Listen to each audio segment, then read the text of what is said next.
നമസ്കാരം. മലയാളി വാർത്തയിലേക്ക് സ്വാഗതം. കേരളം ഗൾഫ് പോലെ ചുട്ടുപൊള്ളുകയാണ്. പകലും രാത്രിയും വിയർത്തൊഴുകുന്നു. ഒരു മഴയ്ക്കായി കേരളം കാത്തിരിക്കുകയാണ്. ഇന്ന് മഴ പെയ്യുമെന്ന കാലാവസ്ഥാ പ്രവചനമുണ്ട്.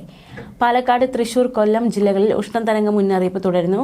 പാലക്കാട് ഓറഞ്ച് അലർട്ടും തൃശൂർ, കൊല്ലം ജില്ലകളിൽ യെല്ലോ അലർട്ടും പ്രഖ്യാപിച്ചിട്ടുണ്ട്. ഇടുക്കി, വയനാട് ഒഴികെ എല്ലാ ജില്ലകളും ഉയർന്ന താപനില മുന്നറിയിപ്പ് നിലനിൽക്കുന്നുണ്ട്.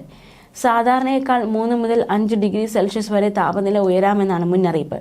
പാലക്കാട് ഇന്നലെ 41% 3 ഡിഗ്രി സെൽഷ്യസ് ആണ് രേഖപ്പെടുത്തിയത്. സൂര്യാഘാത, സൂര്യാതാപ സാധ്യതകൾ കണക്കിലെടുത്ത് പകൽ സമയം പുറത്തിറങ്ങുമ്പോൾ അതീവ ജാഗ്രത പാലിക്കണം. പാലക്കാടും തൃശൂരും കൊല്ലത്തും ഉഷ്ണതരംഗ മുന്നറിയിപ്പ് തുടരുന്നു. പാലക്കാട് ഓറഞ്ച് അലർട്ടും തൃശൂർ, കൊല്ലം ജില്ലകളിൽ യെല്ലോ അലർട്ടും പ്രഖ്യാപിച്ചിട്ടുണ്ട്. ഇന്നലെ പാലക്കാടും തൃശൂരും ഉഷ്ണതരംഗം റിപ്പോർട്ട് ചെയ്തിരുന്നു. ഇടുക്കി, വയനാട് ഒഴികെ എല്ലാ ജില്ലകളും ഉയർന്ന താപനില മുന്നറിയിപ്പ് നിലനിൽക്കുന്നുണ്ട്. സാധാരണയേക്കാൾ 3 മുതൽ 5 ഡിഗ്രി സെൽഷ്യസ് വരെ താപനില ഉയരാമെന്നാണ് മുന്നറിയിപ്പ്. പാലക്കാട് ഇന്നലെ 41.3 ഡിഗ്രി സെൽഷ്യസ് ആണ് രേഖപ്പെടുത്തിയത്. തൃശൂർ, വെള്ളാനിക്കരയിൽ 40 ഡിഗ്രി സെൽഷ്യസ് രേഖപ്പെടുത്തി.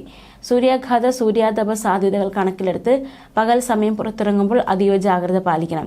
നിർജ്ജലീകരണം ഒഴിവാക്കാൻ പ്രത്യേകം ശ്രദ്ധിക്കണം. ഉഷ്ണതരംഗം മൂലമുള്ള ശാരീരിക ബുദ്ധിമുട്ടുകൾ ഒഴിവാക്കാൻ സ്വയം പ്രതിരോധം വളരെ പ്രധാനമാണ്. രാവിലെ 11 മണി മുതൽ വൈകുന്നേരം 3 മണി വരെ നേരിട്ട് സൂര്യപ്രകാശം ഏൽക്കാതിരിക്കാൻ എല്ലാവരും ശ്രദ്ധിക്കണം. കുഞ്ഞുങ്ങൾ, പ്രായമായവർ, പ്രഗ്നന്റ് ആയവർ, ഗുരുതര രോഗമുള്ളവർ എന്നിവർ പ്രത്യേകം ശ്രദ്ധിക്കണം.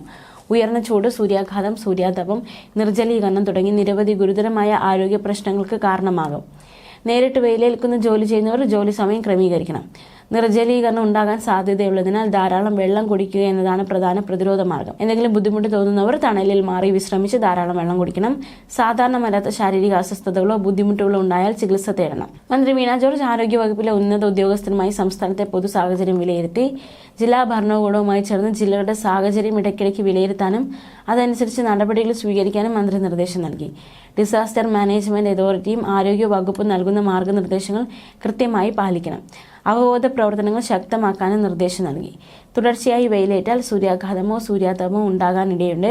വളരെ ഉയർന്ന ശരീര താപനില, വേഗത്തിലുള്ള ഹൃദയമിടിപ്പ്, പറ്റിവരേണ്ട ചുവന്ന ചർമ്മം, ശക്തമായ തലവേദന, തലക്കറക്കം, ഓക്കാനം, ബോധക്ഷയം, കഠിനമായ ക്ഷീണം എന്നിവ തോന്നിയാൽ ശ്രദ്ധിക്കണം. വെയിലിൽ നിന്ന് തണലിലേക്ക് മാറി വിശ്രമിക്കണം. കട്ടി കൂടിയ വസ്ത്രങ്ങൾ മാറ്റണം. ധാരാളം വെള്ളം കുടിക്കണം. തണുത്ത വെള്ളം കൊണ്ട് ദേഹം തുടയ്ക്കണം.